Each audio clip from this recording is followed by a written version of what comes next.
O festival Lollapalooza, que aconteceu no Brasil agora nesse último final de semana, foi um verdadeiro horror musical. E nesse vídeo eu vou contar para vocês por quê.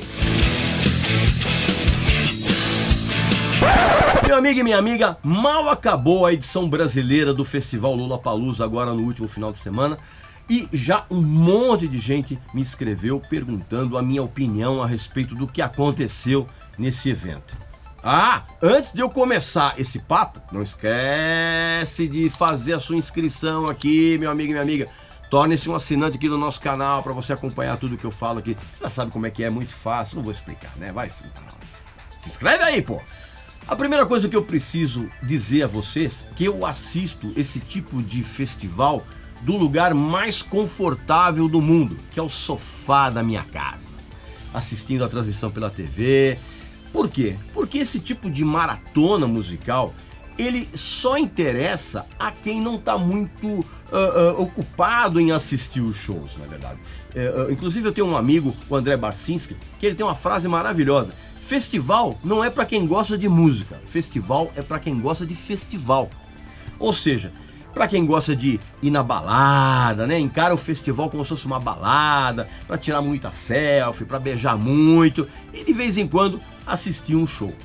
Tô fora desse tipo de roubada, porque é humanamente impossível você ir a esse tipo de maratona e prestar a devida atenção a um show quando você tá espremido no meio de uma multidão de gente suada, de fãs histéricos, tentando cantar as letras das músicas completamente fora de tom, desafinado, no inglês macarrônico. É humanamente impossível você prestar atenção num show nessas condições. E outra coisa, né? Um evento em que um copo de cerveja custa R$13 e tinha gente vendendo espetinho a 17, não dá, né? Eu prefiro ficar na minha casa. Então eu vou comentar aqui com vocês os shows que eu assisti pela TV. E olha, foi uma verdadeira maratona de músicas ruins. Na sexta-feira, no primeiro dia do evento, a primeira banda que eu assisti foi uns americanos chamados Portugal The Man. E, inclusive, antes de começar o show, os caras já botaram uns índios brasileiros para fazer uns cânticos, falar algumas palavras, que evidentemente ninguém na plateia prestou atenção, porque ninguém tá nem aí com a causa indígena, tá? Para começar, vamos acabar com essa hipocrisia. Ninguém tá nem aí, infelizmente, ninguém tá nem aí com esses povos que moram completamente fora dos centros urbanos. Ninguém tá nem aí.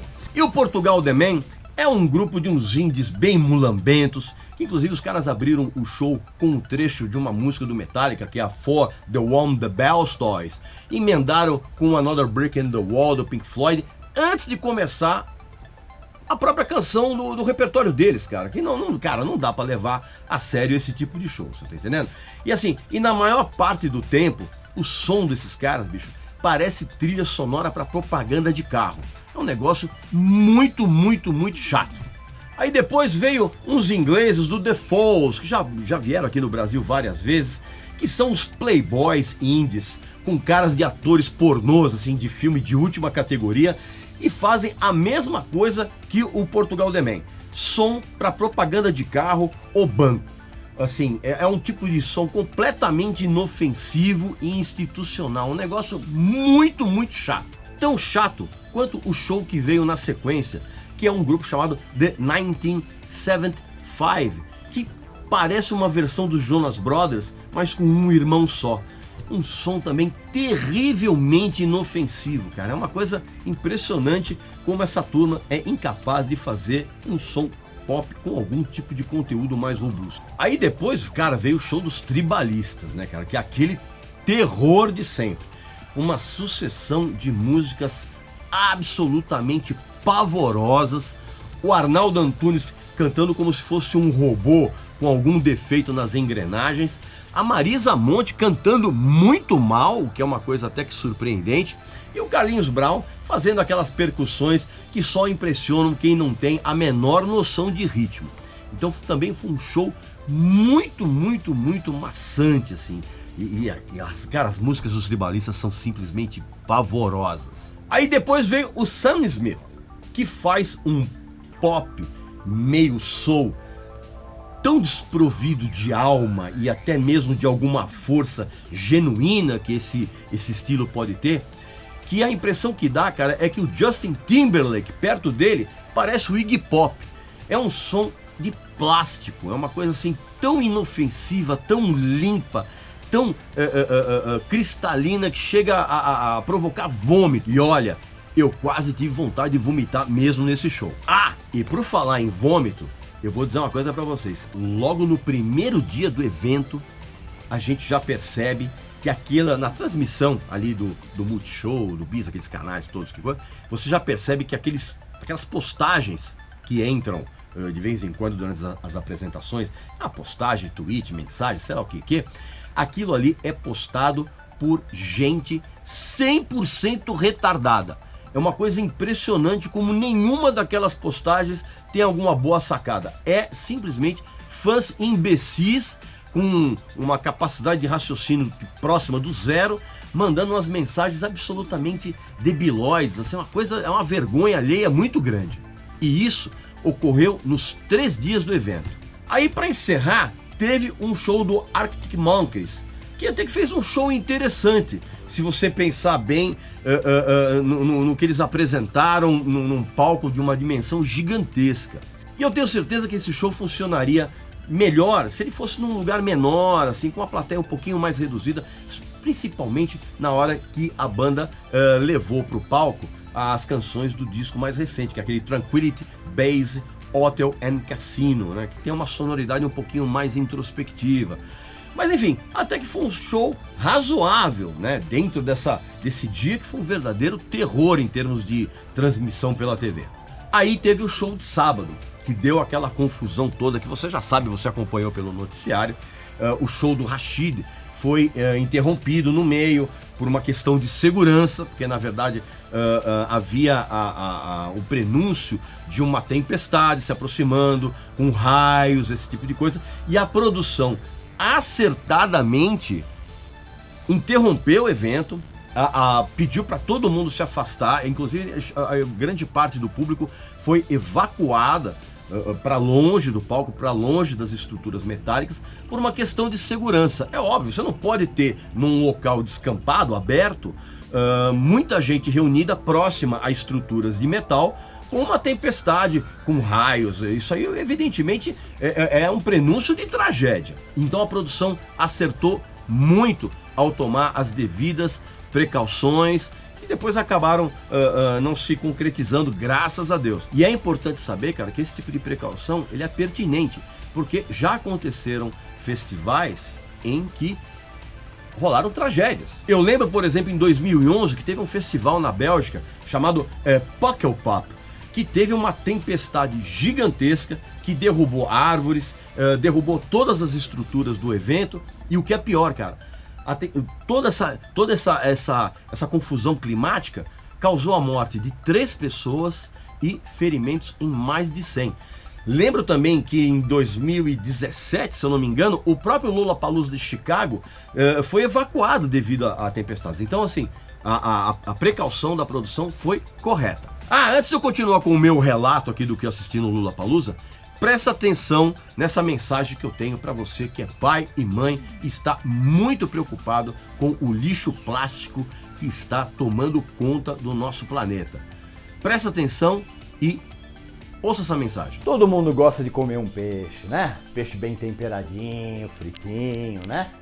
Claro, porque afinal de contas, o consumo de peixe no Brasil aumentou 196% nos últimos 10 anos. Pois saiba que se os níveis alarmantes de poluição nos oceanos, nos rios e nas grandes cidades continuarem do jeito que estão, os seus filhos e os seus netos estão condenados a viver sob doenças terríveis.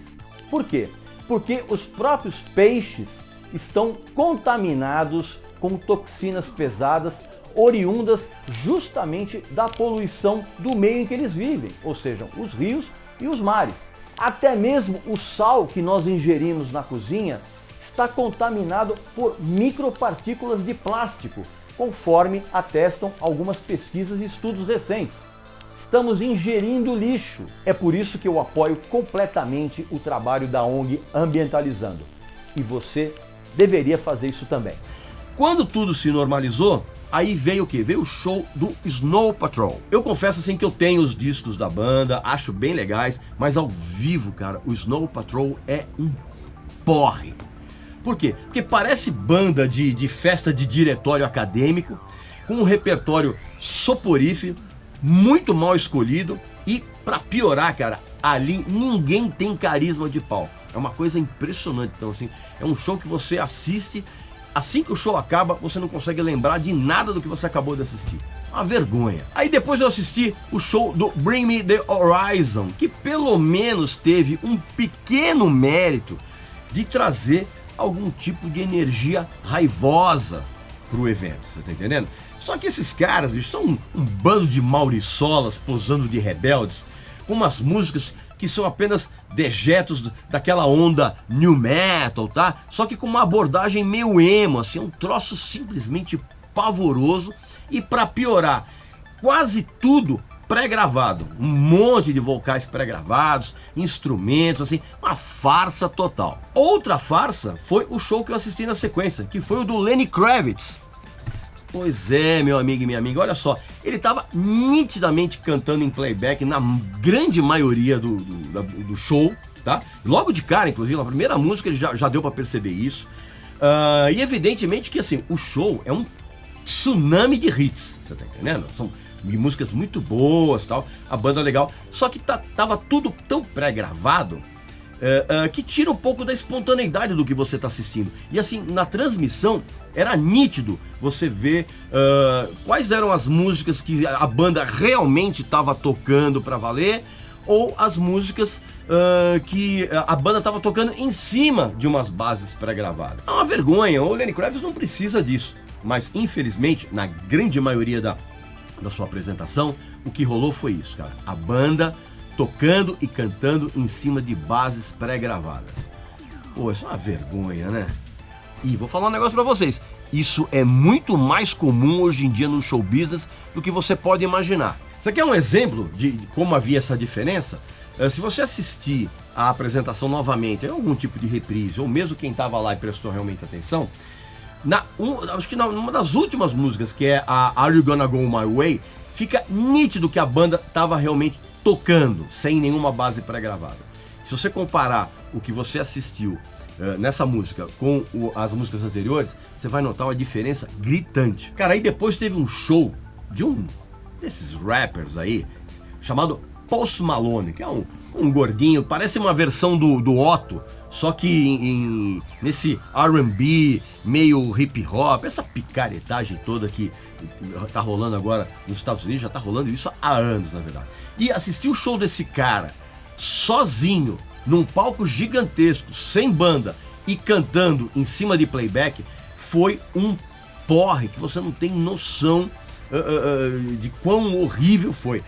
Eu tenho certeza que o Dalai Lama, se estivesse assistindo esse show, ele teria cometido suicídio, de tão chato que foi essa porcaria. E outra, uma música parecida com a outra, um negócio, outra vergonha. E pra terminar a noite com chave de chumbo, veio um show simplesmente horroroso, mas assim, muito horroroso, do Kings of Leon, que é uma banda que é impressionante, cara. E conforme os anos vão passando, eles vão piorando. E assim, um repertório com as músicas simplesmente medíocres, os caras tocando num piloto automático, completamente sem punch, sem vigor. Foi um negócio simplesmente pavoroso. Aí na transmissão do último dia, que foi no domingo, eu até assisti uma apresentação divertida e até despretensiosa do Gabriel Pensador, com banda, umas músicas bacanas, um repertório bem escolhido. Foi até uma coisa divertida de se ver. Aí, depois, na sequência, eu assisti o melhor show que eu vi dentro de todo o Lollapalooza, que foi o Struts, né? The Struts, que são os moleques ingleses, que eles fazem um rock and roll meio, como é que eu vou dizer? Uma mistura de Jet, lembra do Jet? Com Darkness, sabe? E é uma coisa divertida, assim, e eles não se levam a sério, você tá entendendo? O que torna o show positivamente muito mais divertido, que foi exatamente o contrário do que aconteceu com o que veio seguinte, que foi o show do Interpol, que tem umas músicas muito boas, os discos são legais, cara, mas ao vivo a banda não funciona.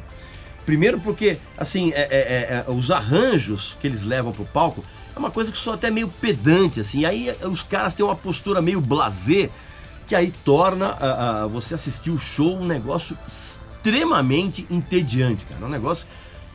Chega no meio do show, você já começa a sentir meio sono, o que é um absurdo, né, para um show de uma banda que em disco rende muito bem, que é o caso do Interpol. E aí a última coisa que eu assisti nessa transmissão do Lollapalooza foi o Greta Van Fleet. E é impressionante como você vê os caras tocando no palco. Eu, Regis Tadeu, vi e comprovei a minha opinião a respeito da banda. É uma imitação de Led Zeppelin, mas assim, tão fraca, tão ruim, tão caricata, que chega... aliás, assim, eu recebi uma mensagem pelo Twitter de um internauta que segue o meu perfil, que ele deu a definição perfeita do que foi o show do Greta Van Fleet no Lollapalooza.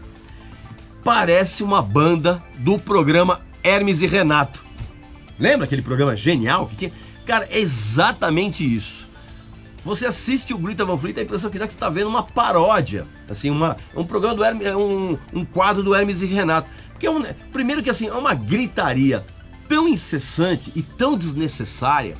E assim, as músicas são tocadas de um jeito que falta punch, assim. Até porque eles têm um batera muito fraco, coitado do moleque. Cara, se você vai tentar imitar o som do Led Zeppelin, você precisa pelo menos ter um baterista que bata forte. E o moleque, coitado, um moleque bem medíocre ali, penteando a bateria, fazendo umas levadas, meio qualquer nota, um negócio assim que beirou o constrangedor e reforçou a opinião que eu tenho a respeito desses moleques. É um pastiche de Led Zeppelin, muito mal ajambrado, vamos dizer assim. O visual dos caras é patético. Meu, desculpa, você vai falar, mas você fica se ligando nas roupas dos caras. Óbvio, porque show business também é estética. A imagem também é importante. E o vocalista lá tá vestido como se ele fosse para um baile à fantasia vestido de Aladim. Ah, para, né? Pelo amor de Deus. Então, realmente, esses moleques não estão com nada. Pois bem, meu amigo e minha amiga, a pedidos, então, de muita gente que escreveu para mim, essas foram as minhas impressões do que eu pude assistir na tranquilidade do meu lar, sentado no sofá, com um esquinho, um refrigerante ali para dar aquela misturada, uns petiscos. Foi isso o que eu assisti do Lollapalooza na transmissão pela TV. Não esquece de fazer a sua assinatura aqui do canal, aquela coisa, aquela inscrição toda, blá blá blá. E eu volto na semana que vem com mais um vídeo, com mais um assunto interessante aqui para vocês, tá bom? Um abração e até a próxima.